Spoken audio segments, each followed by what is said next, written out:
빌립보 성도들은 사도 바울에게 큰 힘이 되었던 것은 분명합니다. 그도 그럴 것이 사도 바울이 마게도냐, 그러니까 유럽 대륙이죠. 유럽으로 와서 가장 먼저 사역했던 지역이 빌립보 지역이었습니다. 가장 먼저 내가 시작했던 곳이기 때문에 그 어떤 다른 지역보다 특별한 애착이 있었던 것이 사실입니다. 그런데다가 빌립보 성도들도 또한 사도 바울을 위해서 사도 바울의 사역에 많은 힘이 되어 주었다는 것을 이제 보게 됩니다. 특별히 그 힘은 여러 가지가 있죠. 함께 기도하는 것도 힘이 되고 마음을 같이 해주는 것도 힘이 되는데 또 한 가지는 뭐냐면 선교 사역에서 필요한 물질을 후원하면서 사도 바울의 사역에도 그렇게 물질적인 지원을 하였던 것을 볼 수 있습니다. 그래서 빌립보서 4장 15절 말씀을 보니까 이런 고백을 해요. 자, 15절 말씀 볼까요? 시작. 빌립보 사람들아 너희도 알거니와 복음의 시초에 내가 마게도냐를 떠날 때 주고받는 내 일에 참여한 교회가 너희 외에 아무도 없었느니라. 예. 사도 바울이 빌립보 사역을 이제 마치고 이제 다른 지역으로 떠날 때 빌립보 교인들은 무엇을 했냐? 주고받는 일을 했단 말이에요. 주고받는 일. 여기서 주고받는 이란 단어는 여러분 우리 회계를 할 때 회계 장부의 수익과 지출을 이렇게 의미하는 그러한 단어입니다. 그러니까 빌립보 성도들은 사도 바울이 그 빌립보에서 사역을 하고 마치고 다른 지역으로 갈 때 빈손으로 보내지 않았다는 거예요. 그 다음 사역을 위해서 또 사도 바울이 빌립보에서 사역했던 그 사역의 수고를 인정하면서 감사한 마음으로 물질을 갖다가 헌신했단 말이에요. 사도 바울이 이렇게 고백합니다. 이러한 헌신을 너희 외에는 아무도 없었다. 너희 외에는 아무도 이렇게 한 사람이 없었다 이 말이에요. 그러니까 빌립보 성도들의 열심과 헌신을 우리가 볼 수가 있는 거예요. 뿐만 아니라 사도 바울은 또 이렇게 고백해요. 빌립보 성도들은 다른 지역에서 그 다음 지역이 이제 데살로니가 지역이거든요. 사도 바울이 다른 지역에서도 선교할 때도 사도 바울을 기억하면서 선교 헌금을 보내왔습니다. 그것을 고백합니다. 16절도 볼까요? 빌립보서 4장 16절 시작. 데살로니가에 있을 때에도 너희가 한 번뿐 아니라 두 번이나 나의 쓸 것을 보내었도다. 예. 사도 바울이 빌립보를 떠나서 데살로니가에 가서 그곳에서 사역할 때도 한 번이 아니라 두 번씩이나 너희가 나의 쓸 것을 보내왔다. 여러분, 섬김은 축복입니다. 섬김은 나를 위해서 심는 것이 아니고 우리의 자녀들을 위해서 심는 거예요. 그 심겨짐은 30배, 60배, 100배의 결실로 우리의 삶에 축복이 이루어짐을 여러분 기억할 수 있기를 바랍니다. 그래서 우리 사명교회는 부지런히 심는 교회가 되기를 바라요. 여러분도 부지런히 심는 교회가 되기를 바라요. 교회를 위해서 여러분 심으세요. 선교할 수 있을 때 선교하세요. 지난주에도 광주에 있는 어느 권사님이 건빵 4박스를 보내왔어요. 전도하라고. 저는 그 권사님 한 번도 본 적도 없고 이름만 알아, 전화번호만 알아. 우리 교회 왜 보낸지 나도 모르겠어. 연결해서 어떻게 알게 돼서 우리 교회까지 보냈는데 목사님, 내가 한 달에 큰 거 한 박스에 이제 4개가 들어갔던 게 400개를 보내는 거예요. 보냅니다. 전 받아서 감사함으로 기도하고. 왜 보내는지 모르죠. 주님께서 하게 하신 거겠죠. 저는 그를 위해서 간절히 기도합니다. 여러분, 섬김에는 공짜가 없는 거예요. 섬기고 심고 대접하고 여러분 대접하시기를. 서로 간에도 대접할 수 있기를 바랍니다. 대접할 수 있을 때 대접할 수 있기를 바랍니다. 제가 다음 주에 우리 성도들 식사를 점심에 좀 대접하려고 그래요. 예. 소고기는 못하고 돼지고기라도 시큰 한번 먹게끔 대접하려고 그래요. 왜냐하면 지난 1년 동안 강릉시 기독교연합회 사무총장을 하면서 참 제일 먼저는 제가 수고했고 안 그래요? 제가 수고했잖아요. 예. 그리고 여러분들이 함께 기도해 주시고 응원해 주셔서 제가 감당했을 줄 믿습니다. 이제 12월 5일 날 이제 총회가 있어요. 그럼 이제 끝나요. 이제 거의 다 끝났어요. 다 정리하고 참 감사함으로 잘 마쳤습니다. 그래서 함께 기도해 준 여러분들을 섬기는 마음으로 다음 주에는 삼겹살 파티를 한번 하려고 그래요. 삼겹살 파티를. 예. 여러분들 이렇게 삼겹살 맞는데도 아니 박수는 친다. 또 뭐 박수까지. 얼굴이 굳어 있어 갖고 뭐 사준다는 데들이 얼굴이 굳어 있어 갖고 하지 말아 버려야 되나 이런 생각이 들어 갖고 내가 그래요. 그래서 여러분 섬길 수 있을 때 섬기세요. 나눌 수 있을 때 나누세요. 여러분 섬길 수 있는 그런 교회가 되어야 됩니다. 빌립보 성도들은 사도 바울을 해서 섬겼어요. 인색함으로 풍부함으로가 아니라 감사함으로 섬겼어요. 여러분 사도 바울이 빌립보 교인들이 보내주는 그 선교 헌금으로 사역했지만 그러나 그들이 선교 헌금 보내주지 않았을지라도 사도 바울의 선교는 멈추지 않았어요. 어떠한 상황에서도 사도 바울의 복음을 전하는 일은 멈춰지지 않았습니다. 물질이 있건 없건 복음을 전하는 사역은 결코 멈춰지지 않았어요. 사도 바울은 그 이유에 대해서 이렇게 고백합니다. 어떠한 형편에서도 나는 자족하기를 배웠다 라고 오늘 본문의 말씀을 고백하고 있는 거예요. 어떠한 형편에서도 나는 자족함을 배웠다. 오늘 4장 11절 말씀이에요. 우리 같이 한번 보겠습니다. 시작. 내가 궁핍함으로 말하는 것이 아니니라 어떠한 형편에서든지 나는 자족하기를 배웠노니. 어떠한 형편에서든지 나는 자족하기를 배웠다. 자족이라는 말은 스스로 넉넉하게 생각하는 거예요. 스스로 만족하는 거죠. 여러분 세상 사람들은 삶을 살아가다 보면 각자 자신의 삶 속에서 세상에서 만족함을 찾으려고 그래요. 그래서 어떤 사람은 물질을 갖다가 물질 안에서 만족함을 찾으려고 그래요. 나는 내 통장에 10억을 만들어야 돼. 그럼 평생 10억을 만들면 뭐예요? 10억 만들어 놓으면 이제 다 병들어서 늙어 죽게 됐는데. 어떤 사람은 세상의 권세와 권력을 통해서 만족을 하려고 합니다. 또 세상 사람들은 자기가 배운 학문과 지식으로 만족함을 누리려고 해요.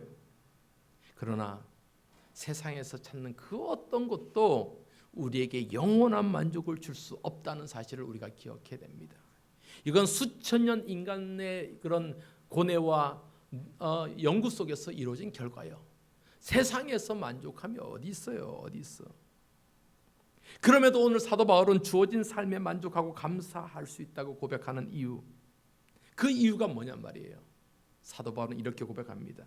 어떠한 상황에서든지 어떠한 형편에서든지 내가 만족하고 내가 감사할 수 있는 이유는 예수 그리스도이기 때문에 그렇다. 예수님이 계셔서 감사한 거예요. 그래서 어떠한 상황에서든지 어떠한 환경에서든지 감사하며 자족하기를 배웠다는 거예요. 그 안에 기쁨이 있고 은혜가 있기 때문에 자족하는 거예요.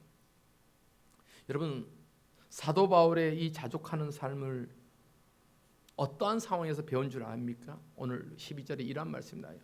내가 그냥 평범한 삶 속에서 자족함을 배운 것이 아니라는 거예요. 한번 볼까요? 12절 시작. 나는 비천에 처할 줄도 알고 풍부에 처할 줄도 알아 모든 일에 배부름과 배고픔과 풍부와 궁핍에도 처할 줄 아는 일체의 비결을 배웠다. 예. 바울이 사역하는 지역마다 그의 삶이 쉽지 않았잖아요. 우리가 너무 잘 알잖아요. 수없는 죽음의 위기를 겪고 수없는 모함도 당했고 수없는 매질도 당했고 돌에 맞음도 당했고 수많은 고난과 고통을 당했던 것을 우리가 너무 잘 알아요. 이것을 사도 바울은 고린도후서에서 이렇게 표현합니다. 이렇게 기록하고 있어요. 내가 수없이 많은 고난을 겪었다. 그 많은 고난이 무엇이냐? 23절부터 한번 읽어볼까요? 고린도후서 11장 23절부터 시작. 그들이 그리스도의 일꾼이냐 정신없는 말을 하거니와 나는 더욱 그러하도다. 내가 수고를 넘치도록 하고 옥에 갇히기도 더 많이 하고 매도 수없이 맞고 여러 번 죽을 뻔하였으니 유대인들에게 40에 하나 감한매를 5번 맞았으며 3번 태장으로 맞고 1번 돌로 맞고 3번 파선하고 일주야를 깊은 바다에서 지냈으며 여러 번 여행하면서 강의 위험과 광도의 위험과 동족의 위험과 이방인의 위험과 시내의 위험과 광야의 위험과 바다의 위험과 거짓 형제 중의 위험을 당하고 또 수고하며 애쓰고 여러 번 자지 못하고 줄이며 목마르고 여러 번 굶고 춥고 헐벗었노라. 여러분, 우리 이러한 삶을 살 수 있어요? 아이고, 사도 바울의 이 고난의 스토리가 리얼하게 보여주고 있는 거예요. 리얼하게 보여줘요. 야, 여러 번 죽을 고비를 하고 모함도 당하고 배고프고 잠도 못 자고 여러분 이런 고난의 그런 삶을 살았단 말이에요. 우리도 살다 보면 힘들고 어려우면 포기하고 싶을 때가 얼마나 많아요. 하고 있는 것을 다 내려놓고 아이고 그만해야지 하고 싶을 때가 얼마나 많아요. 포기하고 싶을 때가. 그런데 사도 바울은 어떠한 상황이 와도 절대 포기하지 않았어요. 그가 어떠한 상황 속에서도 포기하지 않은 이유가 뭐예요? 오늘 우리가 보게 될 자족하며 감사함을 발견했기 때문에 포기하지 않았다는 거예요. 부족한 상황이나 풍족한 상황에서도 그가 그 상황을 원망하지 않고 불평하지 않았다는 거예요. 배고픔과 배부름의 상황 속에서도 사도 바울은 그 안에 자족함을 배웠고 감사함을 알았기 때문에 그 사역을 멈추지 않았다는 거예요. 그러면서 그는 고백합니다. 내가 이러한 모든 상황에서 일체의 비결을 배웠다. 일체의 비결을 배웠다. 그 비결이 뭐냐? 하나님 은혜로 살아가는 거다. 할렐루야.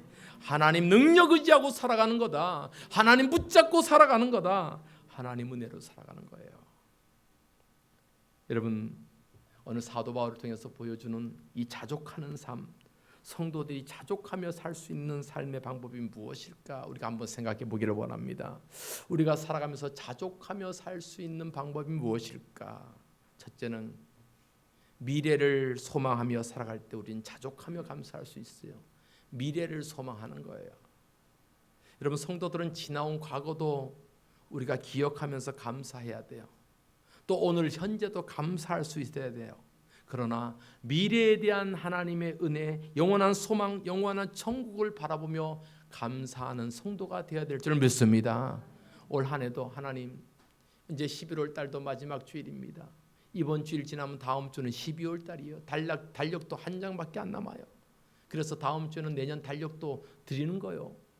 이제 한 장 남은 것을 생각해 보면 지나온 1년 돌아보면 감사해요, 안 감사해요? 감사해요. 지금 이 순간도 내가 예배하고 있음이 감사해요, 안 감사해요? 감사해요. 내년에도 우리에게 주실 하나님의 축복을 생각하면 감사합니까, 안 합니까? 감사합니다. 여러분, 내년을 기대하면서 감사할 수 있길 바랍니다. 내년에는 우리 청년들이 더 성숙해서, 야, 우리 주영이는 대학생이 돼갖고 저 키가 훤칠한 우리 대학생 석주영이가 학교를 지나가면 이 학생들이 바라보고 있을 텐데, 내년에는 우리 원희 자매가 쌀국수집을 다 차려갖고 맛있는 쌀국수를 하면은 우리 많은 사람들이 와서 맛있다, 맛있다, 쌀국수 맛있다. 저는 그렇게 기도하고 있어요. 내년에는 우리 권사님들 아프지 않고 병원 다니지 않고 병원에다 돈 갖다 주지 않고 오히려 열심히 섬기고 헌신한 일에 쓰임받고 더 건강한 모습으로 쓰임받기를 원합니다. 우리 장로님 집사님도 마찬가지요. 여러분, 내년을 바라보면서 감사할 수 있기를 바랍니다. 사무엘상 17장을 보면은 다윗의 이러한 고백이 나와요. 다윗은요, 과거에도 하나님 앞에 감사했고 지금도 감사하고 앞으로도 하나님 앞에 감사한다는 고백이 나와요. 너무 일찍 나온다. 다윗은요, 그 블레셋의 거인 장수 골리앗 앞에 섰을 때 다 벌벌벌 떠는 거예요. 이스라엘 군대들이 다 벌벌 떠는 거예요. 그때 다윗이 저 블레셋 골리앗 앞에 아무도 안 나서니까 화가 나고 사울 왕에게 내가 나서겠습니다. 내가 저 골리앗과 싸우겠습니다 하고 나서니까 사울 왕이 아서라, 아가야, 집에 가, 엄마 젖이나 더 먹고 와라, 그런 거예요. 그런데 이 다윗이 그 사울 왕에게 뭐라고 한 줄 알아요? 왕이여, 나는 나에게는 하나님이 나를 지켰던 경험이 있습니다. 어린 시절 내가 아버지의 양을 칠 때 곰이 달려들고 사자가 달려들 때 내가 그 사자를 때려잡고 곰을 때려잡았습니다. 그때도 하나님이 나를 지키셨고 지금도 하나님이 나를 지키실 줄 믿고 저 골리앗 앞에서도 하나님이 나를 지켜줄 줄 믿습니다. 이런 고백을 한 거예요. 그 말씀 한번 볼까요? 사무엘상 17장 37절 시작. 또 다윗이 이르되 여호와께서 나를 사자의 발톱과 곰의 발톱에서 건져내셨은즉 나를 이 블레셋 사람의 손에서도 건져내시리이다. 사울이 다윗에게 이르되 가라 여호와께서 너와 함께 계시기를 원하노라. 아멘. 여호와께서 나를 과거에도 나를 건져내셨는데 지금도 나를 건져낼 것이고 앞으로도 하나님이 손이 나를 붙잡아 주실 것을 나는 믿습니다 라고 하는 다윗의 고백이요. 여러분 우리도 이러한 고백이 있기를 바랍니다. 지나온 과거를 돌아보면 그곳에서도 하나님이 계셨고 그 과거를 생각해 보니까 감사하고 눈물이 나요. 기뻐요. 그리고 지금 이 순간에도 하나님 앞에 내가 기도하고 예배할 수 있는 이 예배의 초소로 우리를 불러주심에 감사하고 눈물이 나요. 그리고 앞으로도 내 삶을 함께 하실 하나님, 그리고 나에게 주실 영원한 축복이 있음을 믿고 그 은혜를 생각하니까 감사함이 안 나올 수가 있냔 말이에요. 여러분, 우리 성도들에게는 무엇보다도 미래에 대한 축복이 있기 때문에 현재의 내 삶이 조금 부족해도 감사할 수 있는 이유가 되는 거예요. 내일이 있기 때문에 감사한 거예요. 내일이 있기 때문에 저도 선교지 현장을 참 자주 가려고 노력하는데 선교지가 힘들잖아요. 일단 더워요. 지난 여름에도 우리 고진선 선교사님한테 갔다 왔는데 선교센터에 가니까 그 더우니까 각 방방마다 에어컨이 다 설치되어 있어요. 5대가 돌아가야 그나마 시원하게 자는데 4개가 고장나 버린 거예요. 한 대밖에 안 돌아가니까 얼마나 더웠겠어요. 왜 안 돌아가냐니까 지새끼들이 올라가서 그 전선을 다 갉아먹어서 그렇다는 거예요. 아이고, 그럼 우리가 오기 전에 미리 좀 조치를 해놓든지. 더 손났어요.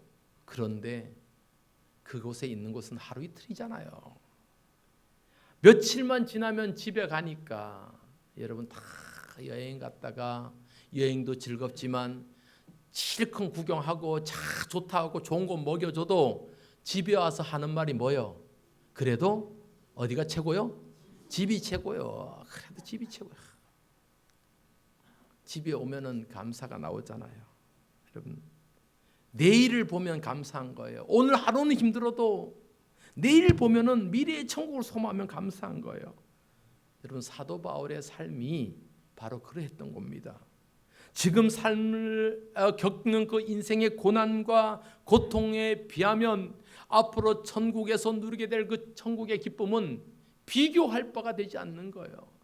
그러니까 사도 바울은 그 천국의 미래를 바라보면서 그렇게 나아갔다고 고백하는 것을 우리가 디모데후서 4장 7절로 8절에 확인해 볼 수가 있는 거잖아요. 우리 디모데후서 4장 7절로 8절 시작. 나는 선한 싸움을 싸우고 나의 달려갈 길을 마치고 믿음을 지켰으니 이제 후로는 나를 위하여 의의 면류관이 예비되었으므로 주 곧 의로우신 재판장이 그날에 내게 주실 것이며 내게만 아니라 주의 나타나심을 사모하는 모든 자에게도니라. 아멘.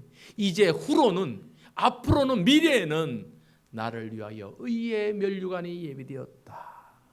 사도 바울은 미래의 축복을 바라보면서 오늘 하루하루를 감사하며 자족하는 삶을 살 수가 있었던 거예요. 우리 성도님들도 내일의 미래를 바라보면서 오늘도 감사하는 하루가 되기를 바랍니다.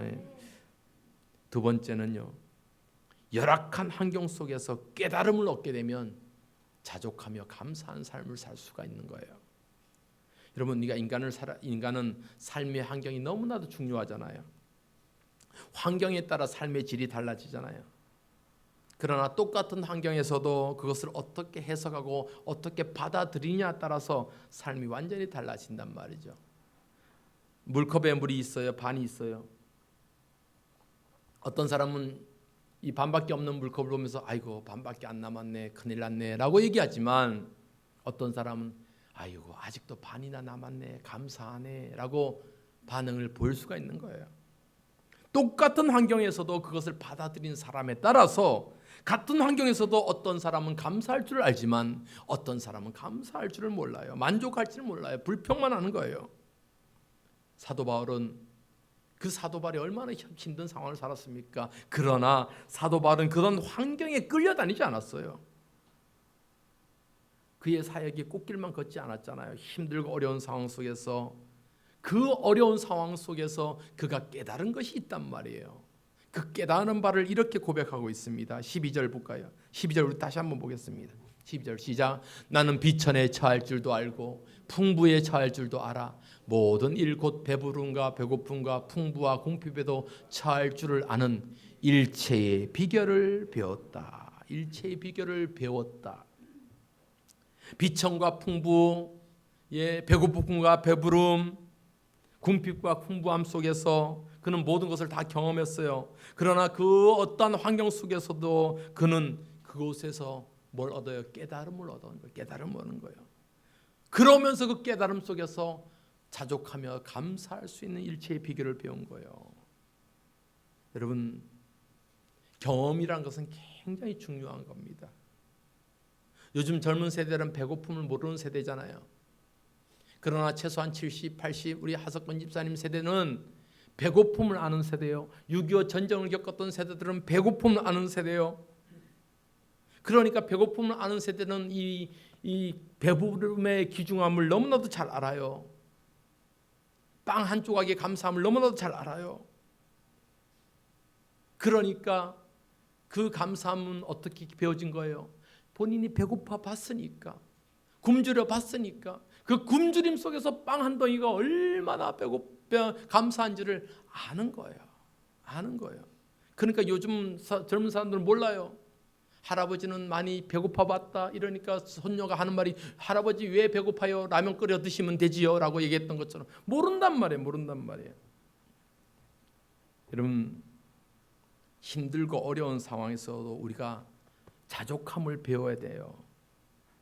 그 고난의 삶 속에서 이 고난이 속에서 하나님께서 우리에게 주신 교훈이 뭔가, 하나님의 뜻이 뭔가를 우리가 담아낼 수 있는 거예요. 우리가 11월 한 달간 다니엘 기도를 통해서 우리 간증자들의 간증을 듣잖아요. 여러분, 간증하는 사람들이 다 꽃길만 걸었던 사람인가요? 다 힘들고 어려운 상황들, 저 북한에서도 죽음을 무릅쓰고 탈출한 사람들의 이야기, 장애를 갖거나 죽을 고비를 넘겼거나 가정의 학대나 폭력을 당해서 살아남았던 사람들, 그런 이야기를 듣잖아요. 그러나 그 사람들이 그 자리에 서서 간증을 할 수 있었던 이유가 뭐예요? 그 고난의 삶 속에서 하나님의 뜻이 있었더라, 하나님께서 주신 교훈이 있었더라라는 것을 교훈받았기 때문에 그것을 간증하는 거 아니에요? 여러분, 우리가 고난의 삶 속에서 그곳에서 기억해야 돼요. 하나님, 이 고난이 나에게 주신 교훈이 무엇입니까? 이 배고픔이, 이 헐벗으심이 나에게 주는 그 교훈이 무엇입니까? 그 교훈을 깨닫게 되면 그 안에 자족함이 있고 감사함이 있을 줄 믿습니다. 그것이 우리가 깨달아야 될 거예요. 세 번째로 우리가 자족할 수 있는 삶은 덤으로 사는 인생이기 때문에 자족하며 감사할 수 있어야 됩니다. 가끔은 매스컴을 보면은 죽을 고비에서, 죽을 위기에서 살아났던 사람들, 교통사고나 질병이나 큰 수술이나 죽기 일보 직전까지 살아난 사람들이 하는 이 말이 뭐예요? 한결같은 고백이 이제 덤으로 사는 인생, 더 보람차고 더 알차고 더 감사하며 살겠다라는 고백 아닙니까? 여러분, 우리 모두가 덤으로 사는 인생이에요. 우리 모두가 덤으로 감사하며 사는 인생이에요. 무엇 때문에 덤으로 사는 인생이냐? 예수님 때문에 덤으로 사는, 빨리 해줘요. 예수님 때문에 덤으로 사는 인생입니다, 여러분. 우리 모두가 다 죽을 죄인이었는데 예수님 때문에 다시 살게 됐잖아요. 그러니까 우리 모두가 덤으로 사는 인생이 되는 거예요. 그래서 우리는 새롭게 태어났다, born again 했다, 거듭났다라는 말을 우리가 사용하는 거예요. 덤으로 사는 인생이요. 여러분, 그렇기 때문에 덤으로 사는 우리 모든 인생이 삶의 환경 속에 감사하며 자족하는 삶을 살아가기를 주님의 이름으로 축복합니다. 한 가지만 더 보여요. 하나님의 능력 안에서 우리는 자족하며 감사하는 삶을 살 수가 있어야 됩니다.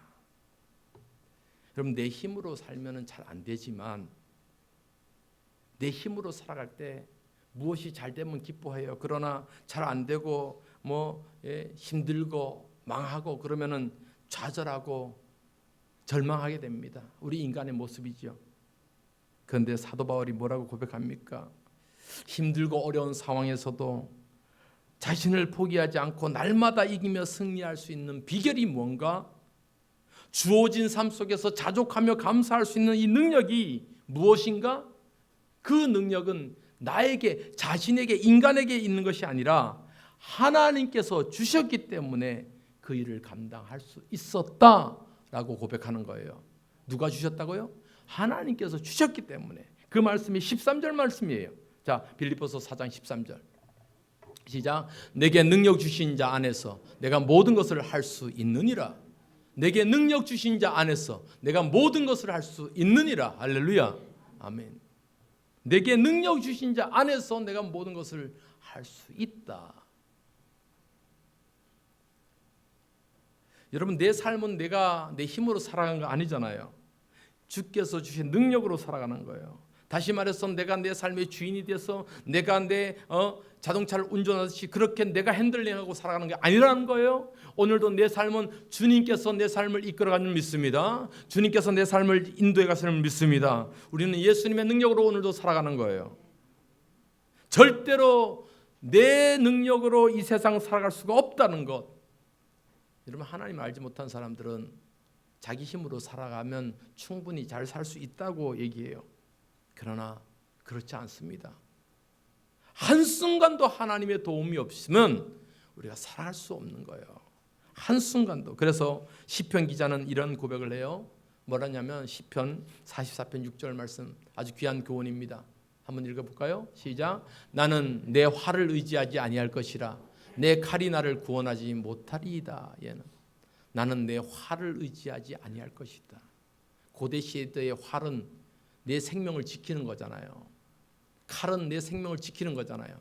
그런데 시편 기자는 뭐라고 고백해요? 나는 활이나 칼을 의지하지 않는다. 그것이 나를 지키지 못한다. 곧 그 말은 뭐예요? 나를 지키시고 내가 의지할 분은 오직 하나님밖에 없다라는 것을 고백하는 거예요. 여러분, 우리에게도 이러한 고백이 있기를 바랍니다. 언제나 우리는 하나님의 능력으로 살아가는 거예요.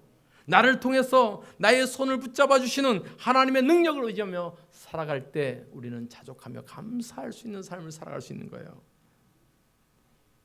우리의 삶의 모양은 다 각자 다르죠.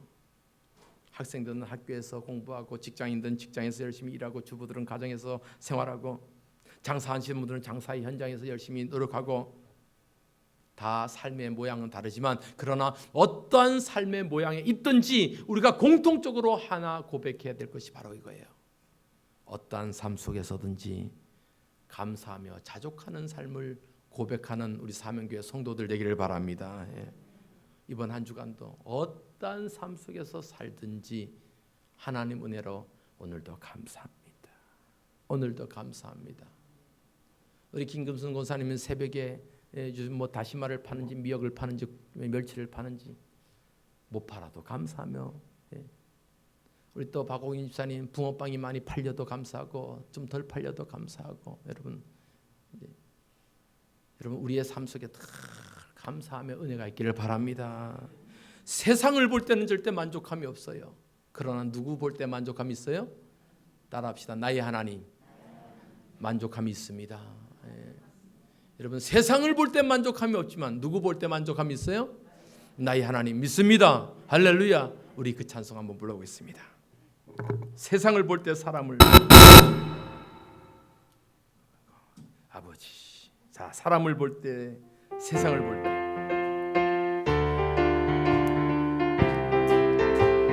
사람을 보며 세상을 볼 때 만족함이 없었네. 나의 하나님 그분을 볼 때 나는 만족하였네. 저기 빛나는 있는 태양을 보라. 또 저기 서 있는 산을 보아라. 천지 지으신 우리 여호와 나를 사랑하시니 아멘. 나의 하나님 한 분만으로 나는 만족하겠네. 사람을 보며 세상을 볼 때 만족함이 없었네. 나의 하나님 그분을 뵐 때 나는 만족하. 동남풍아 불어라. 동남풍아 불어라. 서북풍아 불어라. 가시밭에 백합화 예스 향기 날리니 할렐루야 아멘. 가시밭에 백합화 예스 향기 날리니 할렐루야. 동남풍아 불어라. 동남풍아 불어라. 서북풍아 불어라. 가시밭에 백합화 예수 향기 날리니 할렐루야 아멘 아멘. 가시밭에 백합화 예수 향기 날리니 할렐루야 아멘 할렐루야 아멘 아멘. 그렇습니다. 우리 같이 한번 오늘 말씀을 기억하면서 아버지 하나님, 우리가 세상을 살아가면서 자족하며 감사하는 삶 살기를 원합니다. 내 형편과 내 상황이 어떠한 위치에 있더라도 하나님 은혜 바라보면서, 하나님 오늘도 나를 붙잡아 주신 그 은혜를 바라보면서 내가 감사하며 자족하는 삶을 배웠습니다. 내게 능력 주신 자 안에서 내가 감당할 수 있습니다. 이러한 신앙의 고백을 삶을 살게 도와달라고 합심해서 함께 기도하시겠습니다. 아버지 하나님, 그렇습니다. 하나님이여, 우리의 삶이 날마다 하나님 은혜 가운데서 살아 감사한 삶을 살게 하여 주옵소서. 감사한 삶을 살게 하여 주옵소서. 감사한 삶을 살게 하여 주시옵소서. 아버지요, 주여, 아버지 하나님, 우리의 삶의 모습 감사함으로 내 형편과 아버지 하나님 처지를 하나님 아버지요, 그러한 환경을 뛰어넘고 어떤 환경 속에서든지 아버지 앞에 하나님 감사하며 자족하는 삶을 살게 도와주옵소서. 바울의 고백처럼 내게 능력 준 자 안에서 내가 모든 것을 할 수 있었다고 아버지 하나님, 내 삶을 주관하시고 내 삶을 이끌어 가시는 분은 여호와 하나님이심을 우리가 고백하면서 살게 하여 주옵소서. 살게 하여 주시옵소서. 오 할렐루야. 하나님 아버지, 우리의 삶의 모습이 날마다 하나님의 은혜 가운데서 하나님, 우리의 삶의 형편이 어떠하든지 간에 하나님 나와 함께 하시고 나를 붙잡아 주심에 감사함으로 자족하는 삶을 살아가는 우리 사명교회 모든 성도들 될 수 있도록 축복하여 주옵소서. 예수님의 이름으로 기도하옵나이다. 아멘.